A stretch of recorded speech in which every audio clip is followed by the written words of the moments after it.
The Assembly will hear an address by His Excellency Jair Messias Bolsonaro, President of the Federative Republic of Brazil. I request protocol to escort His Excellency.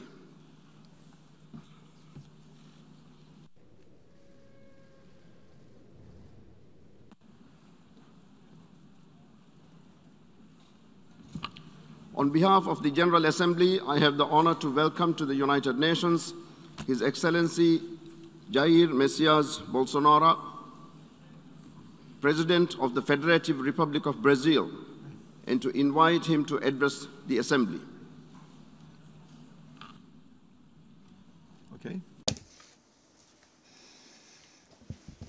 Good morning, one and all. Mr. President of the General Assembly, Mr. Abdullah Shahid, Mr. Secretary General of the United Nations, Antonio Guterres, heads of state, heads of government, and other heads of delegation. Ladies and gentlemen, it is an honor to once again open the United Nations General Assembly. I come here to showcase a different Brazil vis-à-vis what is portrayed on newspapers or seen on television. Brazil has changed a great deal after we took office in January 2019. For 2 years and 8 months, we have had no concrete case of corruption. Brazil has a president who believes in God, respects the Constitution, values family principles, and is loyal to her people.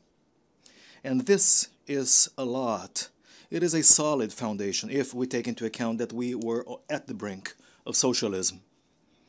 Our state-owned enterprises used to incur financial losses in the billions of dollars in the past, whereas now they are profitable companies. Our development bank was used to serve as a conduit to finance public works in communist countries with no collateral guarantees.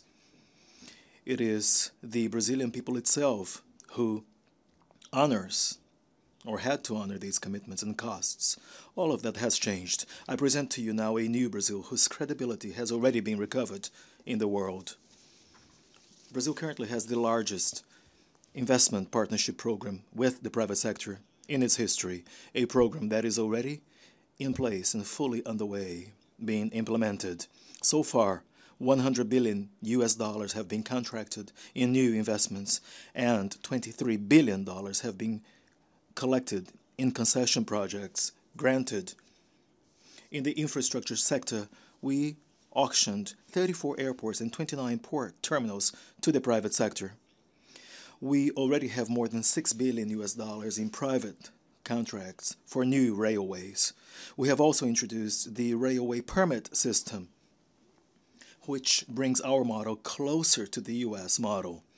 In just a few days, we received 14 applications for permits for new railways, amounting to nearly $15 billion in private investments. Under our administration, we have promoted the revitalization of railway transportation. As a result, less consumption of fossil fuels and a lower level of operational costs for doing business in Brazil, especially translating in lower food production costs. Great progress has already been made in the field of basic sanitation. The largest auction in the sector's history took place in April, with concession projects granted to water distribution and sewage services in the state of Rio de Janeiro. We have everything investors look for: a large consumer market, excellent services and assets, a firm tradition of honoring and respecting contracts, and confidence in our administration. I also wish to announce that in the next few days we will be holding an auction for 5G technology deployment in Brazil. Our modern, sustainable, low-carbon agriculture currently feeds more than 1 billion people around the world, while taking up only 8% of our national territory. No other country in the world has such a comprehensive and thorough environmental legislation like ours. Our forest code sets an example for other countries to follow. Brazil is a country that is as vast as a continent with great environmental challenges. We are talking about 8.5 million square kilometers, of which 66%, two-thirds of the territory, are native vegetation, the same pristine vegetation that was there since the early 1500s when the country was discovered. In the Amazonian biome alone, 84% of the forest is pristine, untouched, while homing the planet's largest, greatest biodiversity. May I call to mind that the Amazonian region in Brazil is as big as the area of all of Western Europe. We have brought forward from 2060 to 2050 our goal of achieving climate neutrality, net zero. Human resources and funding allocated to strengthen environmental institutions have been doubled with a view to totally eliminating illegal deforestation. And the results of this important initiative are already visible. In the Amazon region, we have seen a drop of 32% in deforestation in August as compared to August last year. What other country in the world has an environmental preservation policy like ours? Ladies and gentlemen, you are all invited to come and visit our Amazon. Brazil today is already an example in energy generation. 83% of our energy comes from renewable sources. At the upcoming COP26 conference, we will pursue consensus on rules governing a global carbon credit market, and we do hope industrialized countries will actually fulfill their commitments to climate funding at substantial amounts. The future of green jobs lies in Brazil. Renewable energy plus sustainable agriculture plus low-carbon industries, basic sanitation, waste management, and tourism. We have ratified the Inter-American Convention on Racism and Related Forms of Intolerance. We believe that the traditional nuclear family is the very foundation of civilization, and human beings' freedom can only be complete, is only made complete with freedom of worship and freedom of expression. 14% of the Brazilian territory, in other words, more than 110 million hectares, an area as big as Germany and France together, is devoted to indigenous reserves. In these areas, 600,000 indigenous people live in freedom and increasingly wish to use their lands for agriculture and other activities. Brazil has always taken part in United Nations peacekeeping missions from Suez to the Congo, from Haiti to Lebanon. My country has always welcomed refugees.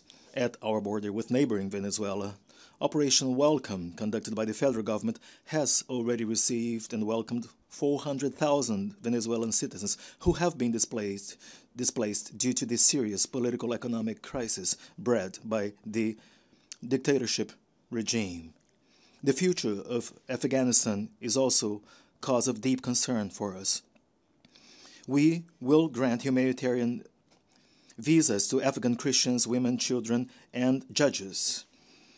As we celebrate the 20th anniversary of the attacks against the United States of America on September 11th, 20 years ago, we repudiate terrorism in all of its form. In 2022, Brazil will again hold a seat at the United Nations Security Council. I wish to thank the 181 countries out of a total of 190 countries that have trusted Brazil to that effect. It is the result, the visible result of a serious foreign policy, responsible foreign policy led by our Ministry of Foreign Affairs. We support a reform of the United Nations Security Council where we seek a permanent seat. The pandemic has caught everyone by surprise in 2020. We do regret all of the deaths that took place in Brazil and worldwide. I have always advocated that we should fight the virus and unemployment at the same time and with the same sense of responsibility. Isolation and lockdown measures left a legacy of inflation, particularly in foodstuffs all over the world. In Brazil, to cater to the needs of the low-income population who were forced to stay at home by decisions taken by governors and mayors, people who lost their income, we granted an emergency aid of $800 to 68 million people in 2020. May I call to mind that we came to the end of 2020, the year of the pandemic, with more formal jobs than was the case back in December 2019, thanks to the actions led by our government, such as, for example, programs to ensure employment conditions and income, which have cost us nearly $40 billion. This year, in the first 7 months alone, we created nearly 1,800,000 new job posts. May I also call to mind that the growth rate forecast for 2021 is estimated at 5%. So far, the federal government has distributed more than 260 million doses of COVID vaccines, and more than 140 million Brazilian citizens have already been given at least the first shot, which accounts for almost 90% of the adult population, and 80% of the indigenous population have already been fully inoculated for COVID. By November this year, all citizens who have chosen to be vaccinated in Brazil will be duly covered. We support vaccination efforts. However, my administration has not supported a vaccine or health passport or any other vaccine-related obligation. Since the pandemic started, we have supported doctors' professional autonomy in the quest for early treatment measures, in line with recommendations issued by the Brazilian Federal Council of Medicine. I myself underwent early treatment for COVID. We, of course, respect the professional doctor-patient relations as regards decisions on the proper medication to be used and also the potential for off-label use. We cannot understand why many countries, together with a large portion of the media, took a stance against early treatment measures. History and science will certainly be wise enough to hold everyone accountable. Last September the 7th, our National Independence Day, millions of Brazilians peacefully and patriotically took to the streets in the largest demonstration in our history, to show that they will not give up on democracy, they will not give up individual freedoms, and that they do support our administration. As I have shown, Brazil currently experiences new times. In the economy, we have had one of the best performance levels among emerging countries. My administration has recovered foreign credibility, and today Brazil is one of the best investment destinations in the world. And it is here, at this General Assembly, that we envision a world with more freedom, more democracy, more prosperity and peace. And may God bless us all.